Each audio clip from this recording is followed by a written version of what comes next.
প্রিয় ষষ্ঠ শ্রেণীর ছাত্রছাত্রী, পরিবেশ ও বিজ্ঞানের 4 নম্বর স্কুলের সমস্ত প্রশ্নের উত্তরগুলো করে দিলাম।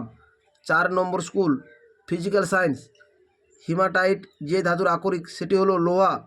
পাললিক শিলা হলো বেলে পাথর। কোনটি জীবাশ্ম জ্বালানি নয়?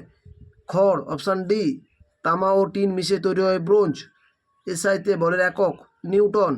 প্রদত্ত কোনটি খাদ্য শৃঙ্খলে ঠিক? ঘাস, গঙ্গা ফড়িং, ব্যাঙ, সাপ, বেজি।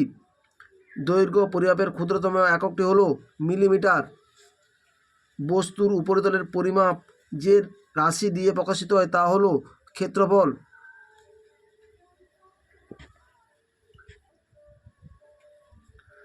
গভীরতা বৃদ্ধি পেলে তরলের চাপ বৃদ্ধি পায়।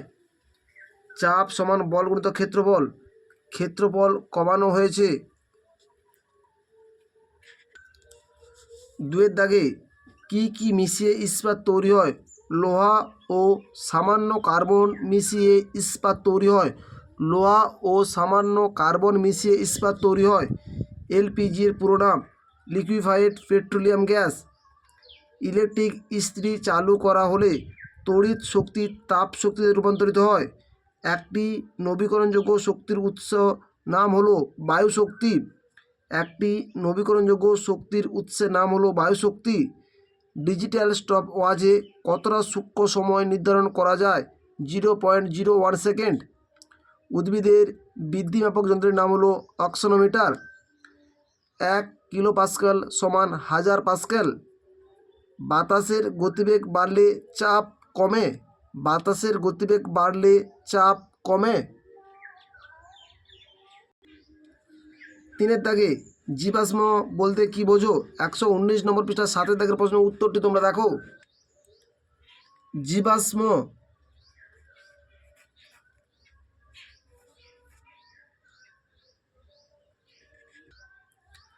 ব্রিজ কেন ইস্পাত দিয়ে তৈরি করা হয়? 134 নম্বর পৃষ্ঠা 4 দাগের প্রশ্নের উত্তরটি তোমরা দেখো। লোহা আর সামান্য কার্বন মিশিয়ে ইস্পাত তৈরি করা হয়। শুধু লোহা দিয়ে তৈরি ব্রিজ গাড়ি চলাচলে ভেঙে পড়তো। ইস্পাত দিয়ে তৈরি ব্রিজ কিন্তু সহজে ভেঙে পড়ে না। এর মানে হলো ইস্পাত লোহার চেয়ে শক্ত এবং অনেক টান সহ্য করতে পারে। লোহার সঙ্গে ক্রোমিয়াম মিশিয়ে স্টেনলেস স্টিল তৈরি করা হয়।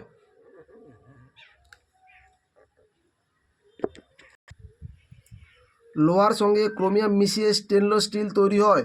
লোহার বাসনপত্রে মরচে পড়ে, স্টেনলেস স্টিলের পাত্রে কিন্তু মরচে পড়ে না। এর মানে হলো ক্রোমিয়ামের উপস্থিতিতে লোহায় রাসায়নিক বিক্রিয়া করার ক্ষমতা কিছুটা কমে যায়।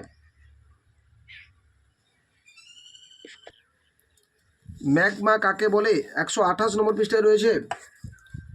ম্যাগমা কাকে বলে?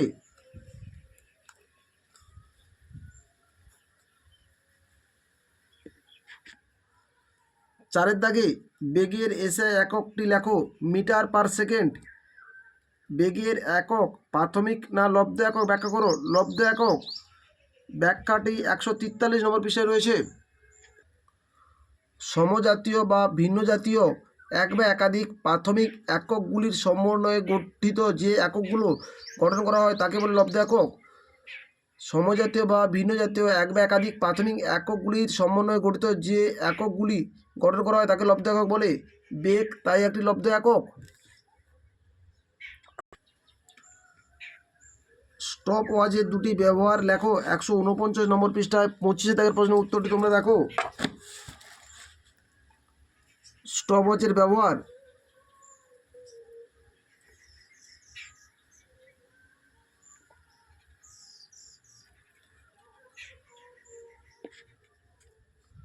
খাদ্য পিরামিড কি? 186 নম্বর পৃষ্ঠার 7 দাগের প্রশ্নের উত্তরটি তোমরা দেখো। খাদ্য পিরামিড।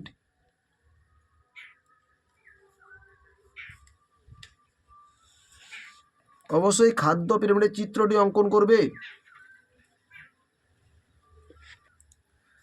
খাদ্য পিরামিডের প্রতিটি স্তরকে পুষ্টি স্তর বলে। লিন্ডেম্যানের 10% সূত্রটি লেখো। এই প্রশ্ন উত্তরটি আগের স্কুলে দেখানো রয়েছে, তোমরা একটু দেখে নিও। ঝড়ে টিনের চাল উড়ে যায় কেন? 182 নম্বর পৃষ্ঠার 5 দাগের প্রশ্নের উত্তরটি তোমরা দেখো। ঝড়ে বাড়ির ছাউনি উড়ে যায় কেন?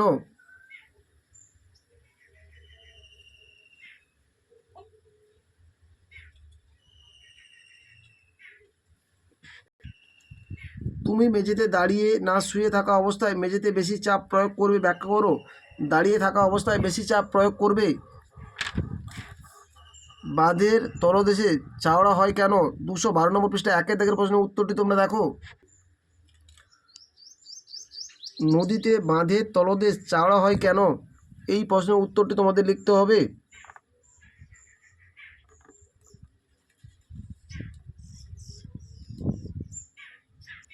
আমাদের ভিডিওটি যদি তোমাদের ভালো লেগে থাকে তাহলে তোমরা লাইক করো, শেয়ার করো, কমেন্ট করো। আমাদের চ্যানেলে নতুন হয়ে থাকলে চ্যানেলটিকে সাবস্ক্রাইব করো।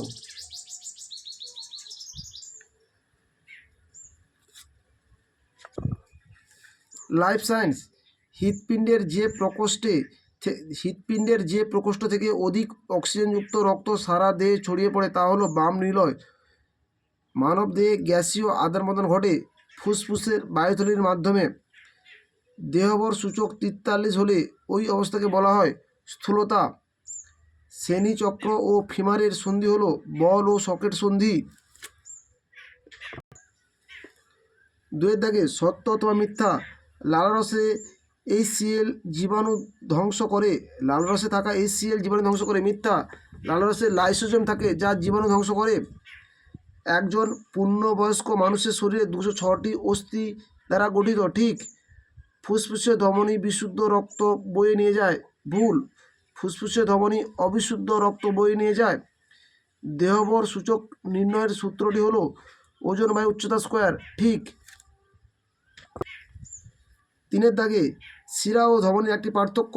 246 পৃষ্ঠায় 1 দাগের প্রশ্নের উত্তরটি তোমরা দেখো। শিরা ও ধমনীর পার্থক্য বিষয় উল্লেখ করে তোমরা পার্থক্যগুলো উল্লেখ করবে।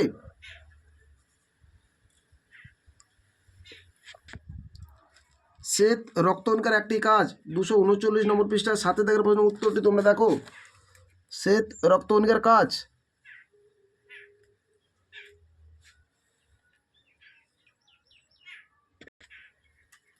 4 দাগে মানব হৃৎপিণ্ডের সরল চিহ্নিত চিত্র অঙ্কন করো। 266 পৃষ্ঠায় 1 দাগের প্রশ্নের উত্তরটি তোমরা দেখো। মানব হৃৎপিণ্ডের লম্বচ্ছেদের অঙ্কন করে রক্তের গতিপথ দেখাও। এই প্রশ্নের উত্তরটি তোমাদের লিখতে হবে এবং নামগুলো উল্লেখ করবে। ছবিটি অঙ্কন করে নামগুলো উল্লেখ করবে। অস্থিসন্ধি কাকে বলে? 235 পৃষ্ঠায় তোমরা দেখো। অস্থিসন্ধি কাকে বলে? দুটি বা ততোধিক অস্থির সংযোগস্থলকে অস্থিসন্ধি বলে। কলম দিয়ে লেখার সময় বুড়ো আঙুলের কোন অস্থিসন্ধি কাজ করে? স্যাডল সন্ধি। আমাদের ভিডিওটি যদি তোমাদের ভালো লেগে থাকে তাহলে তোমরা লাইক করো, শেয়ার করো, কমেন্ট করো। আমাদের চ্যানেলে নতুন হয়ে থাকলে চ্যানেলটিকে সাবস্ক্রাইব করে পাশে থাকা বেল আইকনটিকে প্রেস করে রাখো। আমাদের ভিডিওগুলি আপলোড হওয়ার সাথে সাথে সবার আগে তোমাদের কাছে নোটিফিকেশানগুলো পৌঁছে যাবে।